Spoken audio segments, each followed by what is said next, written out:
Saudara, pagi hari ini kita akan sama-sama mendengarkan sebuah renungan firman Tuhan, kebenaran firman Tuhan yang saya ambil judul tema yaitu Financial Transformation.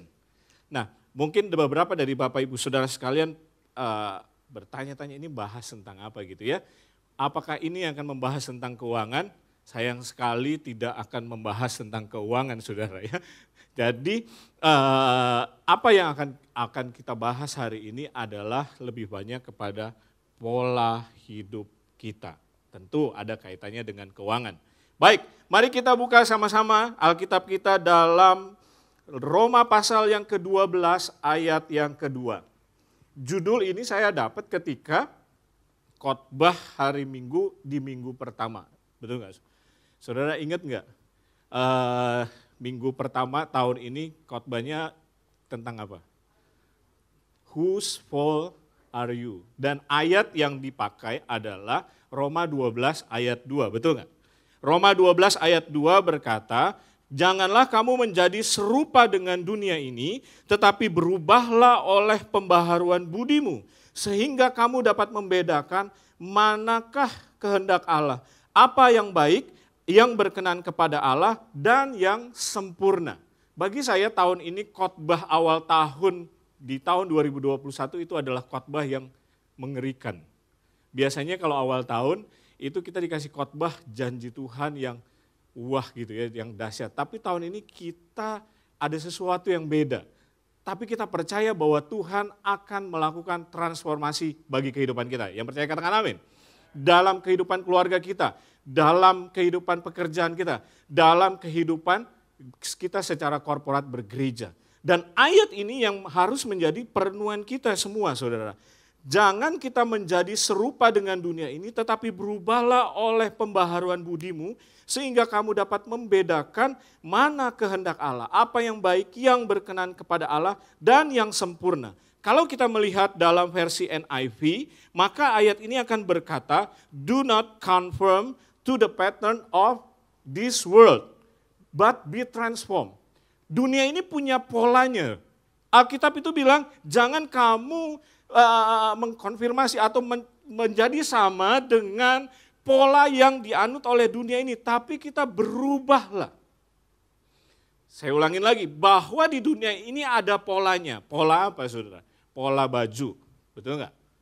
Pola baju, pola celana, ya kan? Dibentuk dulu polanya. Pola apa lagi? Pola hidup sehat. Bagaimana kita mau hidup sehat? Olahraga, makan makanan yang baik, yang bergizi. Banyak hari-hari ini makanya muncul ahli nutrisi. Makanan yang kita makan itu dihitung. Kenapa? Karena ada polanya ternyata, ada hitung-hitungannya gitu kan. Ya kan? Ada pola tidur. Halo? Ada polanya semua, ada pola tidur. Pola tidur kita 8 jam sehari paling enggak gitu kan. Kalau kurang pasti ada sesuatu. Mungkin enggak akan langsung berdampak ke dalam kehidupan kita, tapi nanti akan berdampak dalam kehidupan kita. Bahkan saham pun ada polanya, saudara. Ya kan? Naik turun itu ada polanya. Dan pola itu selalu berulang. Pola itu biasanya diturunkan dari generasi ke generasi. Itu sebabnya ayat ini sebenarnya harus menjadi perenungan kita supaya kita tidak menjadi terkonfirmasi atau mengikuti pola yang ada di dunia ini. Tapi kita mengalami transformasi. Nah ini yang saya dapati saudara ketika saya merenungkan ayat ini. Bahwa saya dapati, makanya saya tulis kata-kata ini. Sejarah hidup manusia selalu membentuk sebuah pola. Sejarah hidup saya dan saudara sebagai manusia itu selalu ada polanya. Coba perhatikan. Makanya kadang-kadang kalau di dunia rohani kita suka melihat bagaimana keturunan kita yang di atas. Itu ada polanya. Sejarah selalu membentuk sebuah pola, perubahan hidup manusia atau transformasi berarti sebuah pola pikir yang diikuti dengan perubahan tingkah laku. Nah, saya mau tunjukkan saudara satu gambar ini. Ketika saya terus merenungkan ayat ini, saya terbawa ke dalam sebuah perjalanan bangsa Israel. Saya merenungkan perjalanan bangsa Israel. Coba saudara lihat, perhatikan ini. Pada waktu penciptaan, apa yang Tuhan katakan? Kejadian 1 ayat 27 sampai 28. Maka Allah menciptakan manusia itu menurut gambarnya. Menurut gambar Allah diciptakannya dia laki-laki dan perempuan. Diciptakannya mereka. Allah memberkati mereka. Lalu Allah berfirman kepada mereka, beranak cuculah dan bertambah banyaklah, penuhilah bumi dan taklukkanlah itu. Berkuasalah atas ikan-ikan di laut dan burung-burung di udara, dan atas segala binatang yang merayap. Sejak awal Tuhan menciptakan manusia diberkati. Halo? Sejak awal Tuhan menciptakan manusia diberkati. Waktu Adam dan Hawa diciptakan, dia langsung ada punya aset sebuah taman gitu. Dan dia disuruh mengelolanya. Lanjut lagi saudara, masuk kepada ketika Abraham dipanggil. Kejadian 12 ayat 2 sampai 3, apa katanya? Aku akan membuat engkau menjadi bangsa yang besar dan memberkati serta membuat namamu masyhur. Dan engkau akan menjadi berkat. Ternyata lanjutannya tidak cuma diberkati, tapi Abraham akan menjadi berkat. Sebelum Israel menjadi sebuah bangsa, Tuhan mulai memanggil satu orang. Satu orang ini akan berkembang menjadi sebuah komunitas, atau waktu itu dibilang suku, 12 suku Israel, dan pada akhirnya menjadi sebuah bangsa, bangsa yang besar, dan sampai hari ini bangsa itu ada. Enggak besar-besar banget sebenarnya, kecil juga. Allah, engkau akan menjadi bangsa yang besar, dan akan memberkati engkau dan membuat namamu masyhur. Abraham punya anak Abraham, Ishak punya anak Yakub. Yakub punya anak 12 anak laki-laki yang disebut menjadi suku Israel. Lalu apa yang terjadi? Mereka, singkat cerita, mereka tiba-tiba ngalamin suatu musibah, ya kan? Bencana, dan mereka harus ada di Mesir. Tapi jauh sebelum itu Tuhan mempersiapkan seorang yang namanya Yusuf untuk menjaga keturunan Israel ini. Dan apa yang terjadi? Bangsa Israel nggak jadi punah. Yusuf dipakai Tuhan untuk menyelamatkan bangsa Israel. Dan bangsa Israel ditempatkan di mana? Di Goshen. Jadi saudara coba lihat polanya. Jadi sekalipun dalam kesusahan, ada Goshen. Apa yang sedang kita hadapi hari-hari ini?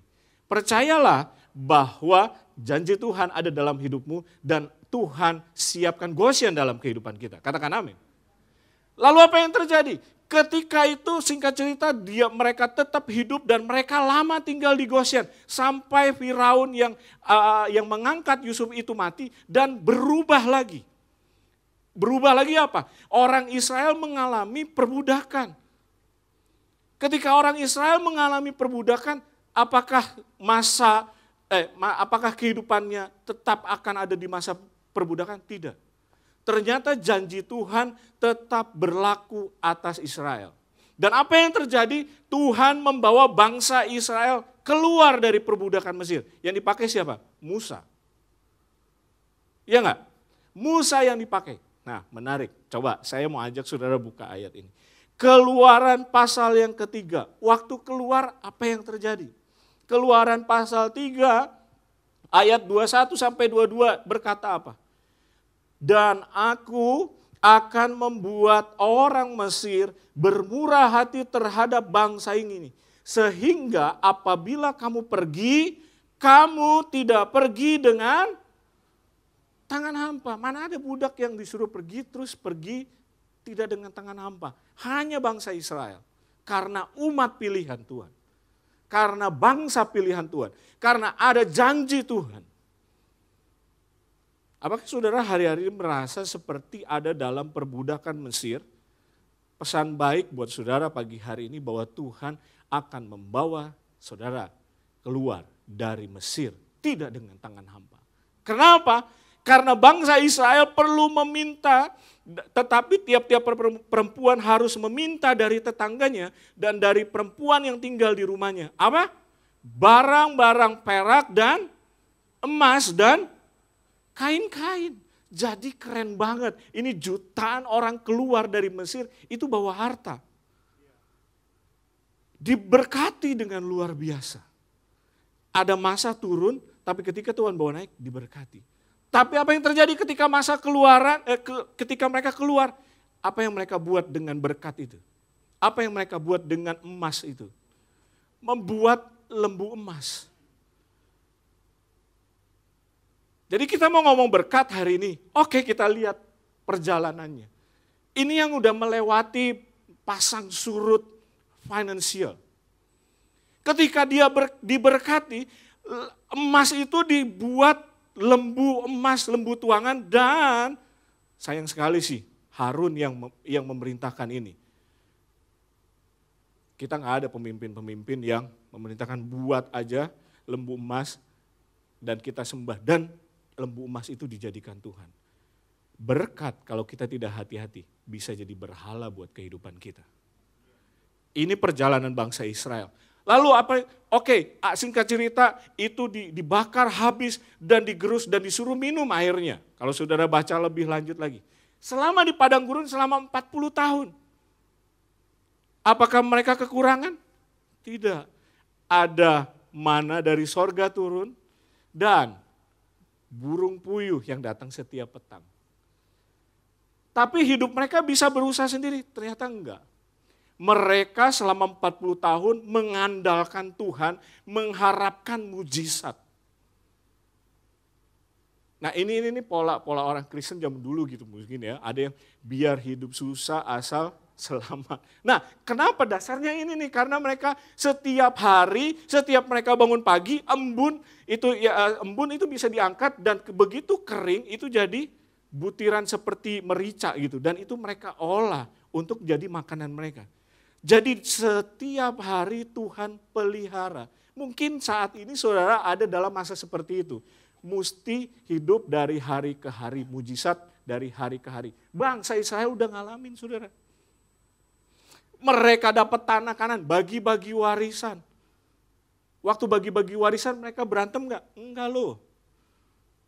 Waktu bagi-bagi tanah mereka berantem enggak? Enggak loh, udah ada bagiannya loh. Cuma orang Lewi yang enggak dapat. Bukan Peser Lewi pasti ada warisannya gitu kan. Ya kan? Orang Lewi saja karena orang Lewi hartanya adalah Tuhan sendiri. Bagi-bagi gitu kan. Terus apa yang terjadi? Nah, sebelum mereka masuk tanah Kanaan, lihat saudara perhatikan transisi ini. Sebelum mereka sampai tanah Kanaan, di perbatasan, mana itu stop? Nah loh. Mana itu stop dan mereka harus hidup dari hasil tanah itu.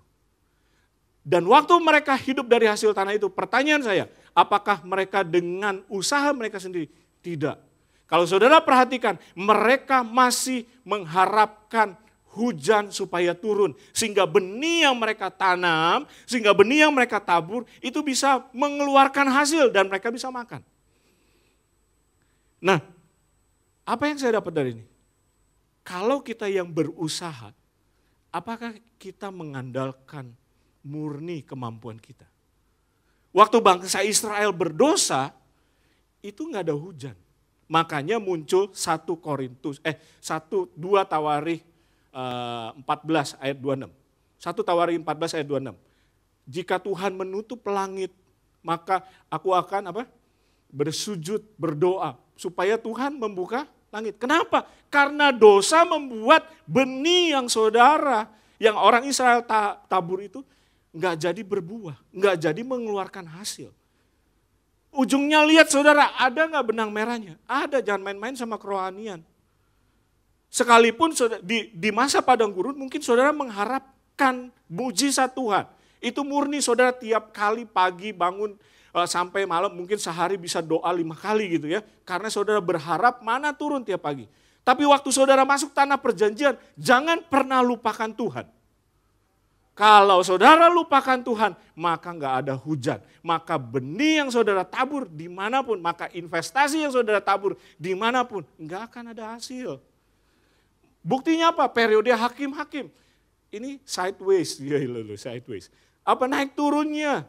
Bangsa Israel, kalau mereka dalam Tuhan, kalau mereka hidup kudus, mereka diberkati. Kalau mereka begitu mereka diberkati, mereka lupa sama Tuhan dan menyembah Baal, apa yang terjadi? Merosot lagi. Begitu terus sampai berubah lagi. Bangsa Israel mulai dapat raja. Dapat raja apa? Jadi pemerintahan ya, kehidupan bangsa Israel ada di tangan raja. Kalau rajanya takut akan Tuhan, maka diberkati. Puncak keberhasilan bangsa Israel, puncak diberkatinya bangsa Israel di mana? Waktu masa Daud. Waktu masa Daud, Daud takut akan Tuhan dan diberkati. Dan lebih lagi ketika masuk masa Salomo, seluruh bangsa melihat bangsa Israel. Bukankah ini yang kita rindukan sama-sama? Indonesia menjadi light to the nations. Sayangnya begitu diberkati, Salomo jatuh ke dalam dosa, penyembahan berhala. Apa yang terjadi? Pecah kerajaannya. Jadi kita perlu berdoa untuk pemimpin negara nih, contohnya di sini nih saudara. Pecah dan akhirnya ada utara, ada selatan, akhirnya mereka dibuang. Mereka hidup lagi dalam kesusahan. Makanya lahir Mazmur pasal 126, nyanyian ziarah. Ketika Tuhan memulihkan keadaan Sion, keadaan kita seperti orang yang bermimpi. Kenapa? Ayat itu dari masa pembuangan Babel. Dibebaskan, bebas. Dan nggak main-main, yang nolongin mereka keluar dari Babel, itu nggak cuma dikasih, oke keluar deh. Dikasih duit, dikasih modal kayu, Nehemia tuh dikasih modal akses untuk bisa menemukan kayu untuk bangun bait Allah. Ada Raja Artasastra, raja itu yang harus bantu. Raja Nebukadnezar ikut bantu. Untuk balik ke Yerusalem. Untuk apa? Enggak untuk apa-apa. Untuk bangun kembali bait suci.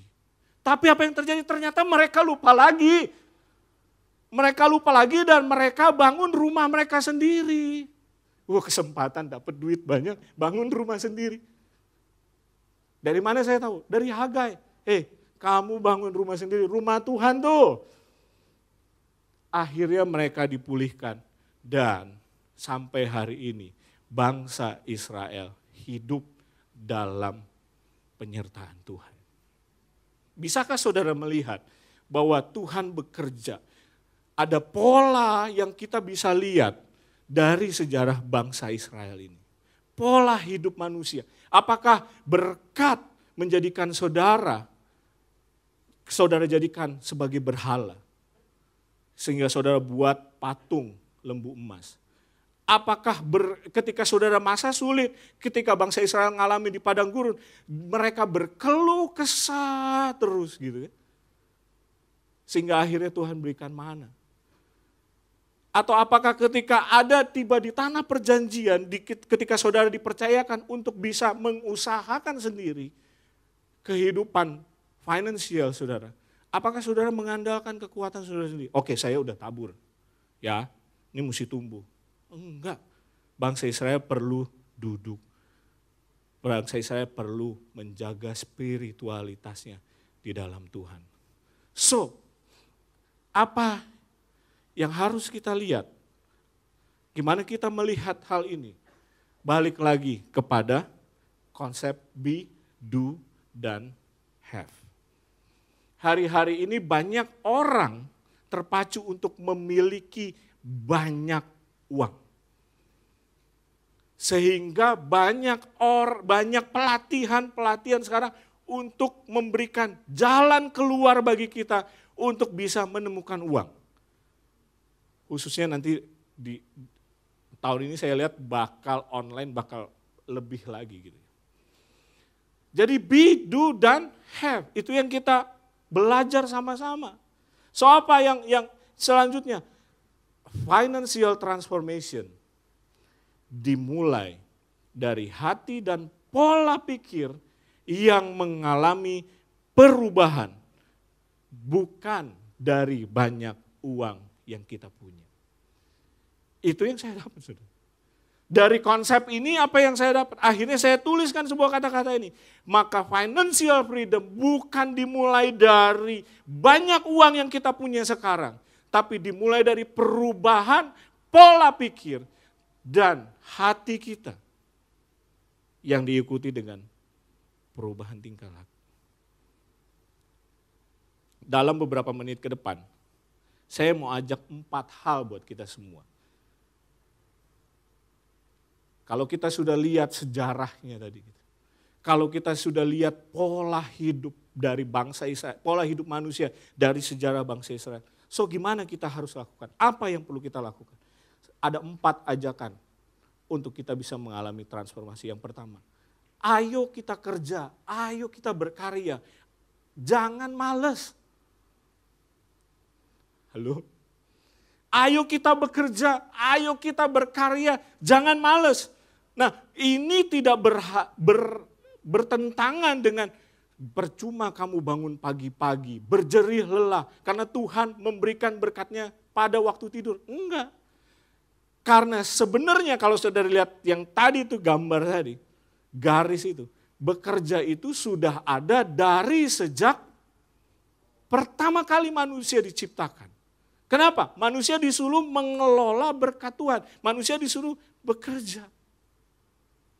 Bekerja. Itu sebabnya kebenaran ini sampai dibawa di perjanjian baru. Sampai si Paulus bilang kepada orang Tesalonika, hei kalau kamu lihat orang yang malas bekerja, bilang dia jangan makan. Sedih ya, seolah-olah jahat ya, tapi itu kenyataan dan itu benar adanya. Bekerja adalah pintu berkat buat kita, pintu awal. Sehingga waktu kita bekerja Tuhan punya sarana untuk menyalurkan berkatnya. Pak saya nggak punya modal, ini Bob Sadino saya pernah nonton nih videonya. Pak saya nggak punya modal, oke dikasih modalnya. Udah dapat modalnya, Pak saya nggak tahu mau usaha apa, oke dikasih tahu usahanya ini. Pak saya nggak ngerti marketingnya apa, Bob Sadino bilang apa? Bodoh, gitu. Karena apa? Banyak alasan. Tapi kalau kita mau diberkati Tuhan, mulailah dengan hal ini. Ayo kerja, ayo berkarya. Berkarya itu lakukan sesuatu. Kemarin Ken dalam workshopnya, waktu kita digunakan, bakat kita.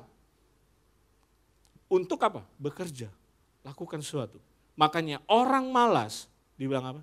Pergi ke semut, belajar dari sana. Semut itu apa? Menyediakan roti di musim panas. Dan mengumpulkan makanannya pada waktu panen. Kalau kita malas, kalau kita banyak alasan, coba sering-sering lihat semut yang berbaris di dinding. Gitu. Coba sering-sering lihat semut saudara, bahwa dia hidup dari semut, dia menyediakan makanannya, mengumpulkan makanannya pada waktu musim panas. Tidur sebentar lagi, ngantuk sebentar lagi. Ini kaum rebahan nih. Melipat tangan sebentar lagi untuk tinggal berbaring. Maka datanglah kemiskinan kepadamu. Seperti seorang penyerbu dan kekurangan seperti seorang yang bersenjata. Jangan kaget kalau kita jadi kaum rebahan terus, maka kemiskinan akan datang menyerbu kita. Kaum rebahan, di sini nggak ada kaum rebahan ya. Jangan kaget kalau kita tidur terus kerjaannya, maka akan datang kemiskinan. Apakah itu jahat? Tidak ternyata saudara. Ini Alkitab sudah ada, polanya di Alkitab itu sudah kasih tahu. Bekerja, berkarya. Jangan malas. Yang kedua, ajakan yang kedua apa? Ayo kita kelola. Kalau udah ada salurannya, berarti udah masuk di kantong kan saudara ya. Yang selanjutnya apa? Kelola. Dan kelola itu tidak bicara besarnya nominal. Pak saya masih punya 1, kayak yang talenta itu, ada 5, 2, 1. Yang punya 5 talenta, ada yang punya 2 talenta, ada yang 1 talenta. 1 nggak lebih kecil dari 5. Kalau kita berhasil mengelola 1, itu sebuah keberhasilan. Tapi ketika di satu hari kita nggak punya sesuatu yang untuk kita kelola, itu sebuah hari yang terburuk dalam kehidupan kita.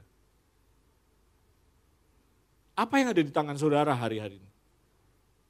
Penghasilan kita berapa? Apakah kita membandingkan dengan apa yang orang bisa raih? Oke, kalau kurang, bekerja lagi, cari apa misalnya? Jual online gitu kan? Jadi doorshipper. Untuk apa? Untuk ada sesuatu yang masuk. Ketika masuk dikelola. Nanti ada bagiannya lagi ketika kita bicara tentang kelola gitu ya. Sekarang Pak, ekonomi susah. Terus? Iya susah jadinya keadaan saya. Saya percaya gini, ketika saya nggak punya kemampuan untuk mengatur ekonomi makro, secara global, nasional, siapa yang bisa atur pandemi ini? Nggak bisa. Siapa yang bisa hentikan? Nggak bisa, kaget. Tapi saya punya satu kemampuan yang ada dikasih di tangan saya, yaitu mengelola apa yang Tuhan percayakan dalam kehidupan kita. Kalau Tuhan kasih itu, ayo kita kelola. Berapa aja, kelola. Amin. Ayo bekerja, ayo kelola. Yang ketiga, ayo mengucap syukur. Ayo mengucap syukur. Mengucap syukur apa? Ya Tuhan kasih satu, mengucap syukur. Tuhan bilang, Yesus bilang kepada prajurit itu, cukupkanlah dirimu dengan gajimu. Iya kan? Berkat Bapa nggak akan pernah kekurangan untuk mencukupi kebutuhan hidup kita. Tapi nggak akan cukup untuk mencukupi hidup gaya kita. Ya kan? Jangan gaya hidup kita jadi gaya apa? Hidup gaya. Jadi berkat Bapa nggak akan cukup untuk mencukupi kebutuhan hidup gaya kita. Gaya Fredrik nggak akan cukup. Tapi kalau saya bisa mengelolanya, saya bisa mengucap syukur, maka itu jauh lebih dari cukup. Mengucap syukur. Ibrani 13 ayat 5, janganlah kamu menjadi hamba uang dan cukupkanlah dirimu dengan apa yang padamu. Jangan jadi hamba uang. Hari bangun tidur mikirnya uang, duit gitu kan, dulu tuh ada pesan, duit susah, duit susah. Kereta api zaman dulu gitu, jangan. Itu udah dikasih tahu di perjanjian baru dan kita udah lihat tadi sejarah bangsa Israel. Kita mesti belajar, kita mesti renungkan lagi gitu. Memang kayaknya panjang, tapi kalau kita renungkan, itu kita bisa dapatkan harta yang dahsyat di situ.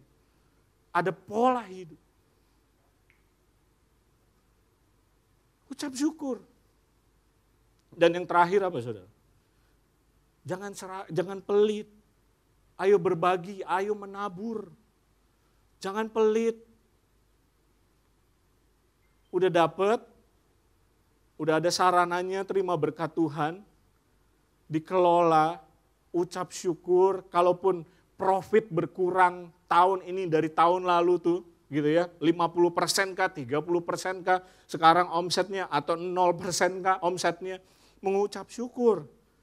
Toh, tahun-tahun sebelumnya sudah untung ribuan persen misalnya. Hiduplah dari yang Tuhan sudah percayakan. Karena kita nggak bisa ubah keadaan bangsa secara makro. So kita yang mikro ini kita kelola. Jangan sampai kita tidak bisa dipercaya. Kata-kata ini saya tulis, pelit dan serakah, medit gitu kan, kalau Pastor bilang, medit dan serakah, itu seperti dua kutub magnet, utara dan selatan, yang menarik segala sesuatu untuk kepentingan diri kita sendiri tanpa mempedulikan orang lain. Kalau saya serakah, maka saya akan berpikir sedemikian rupa bagaimana saya bisa mendapatkan uang yang saya targetkan tanpa saya mempedulikan orang lain. Kalau kita kena yang namanya roh serakah. Bukankah di Alkitab sudah ada contoh yang namanya orang kaya yang bodoh? Dalam Lukas pasal 13. Ketika dia diberkati Tuhan, lumbungnya penuh, dia berpikir, wah mau ekspansi. Waktu saya merenungkan ayat ini, saya juga bertanya gini, kenapa salah Tuhan? Orang kaya ini enggak salah. Kan dia mau ekspansi. Ternyata ada di ayat selanjutnya. Karena dia mengandalkan dirinya sendiri. Dan dia sebenarnya ada roh serakahnya. Makanya ayat itu bilang hati-hati dengan keserakahan. Saudara, saya share ya.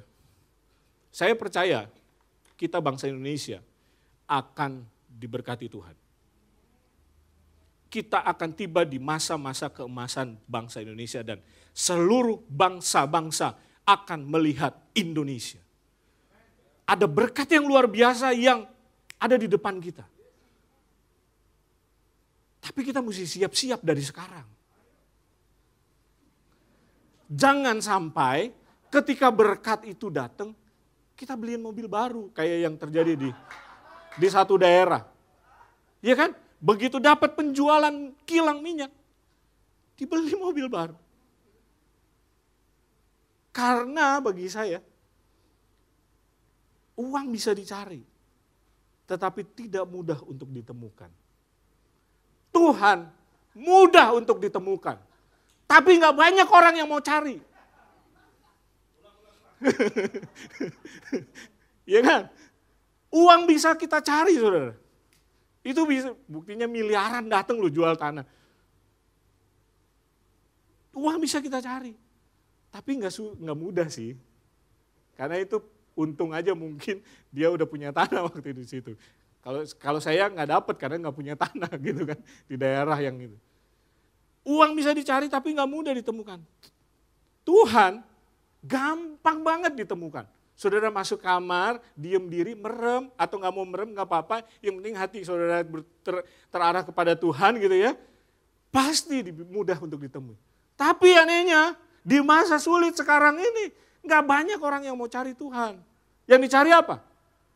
Doinya. Itu sebabnya apa yang terjadi? Financial transformation nggak terjadi. Karena apa? Begitu kita ketemu Tuhan, maka perubahan pola pikir terjadi di dalam kehidupan kita. Begitu ketemu Tuhan, hati kita dilembutkan, betul nggak? Atau di sini ada yang berani begitu ketemu Tuhan? Enggak, saya mau tetap keraskan hati saya. Enggak ada kan?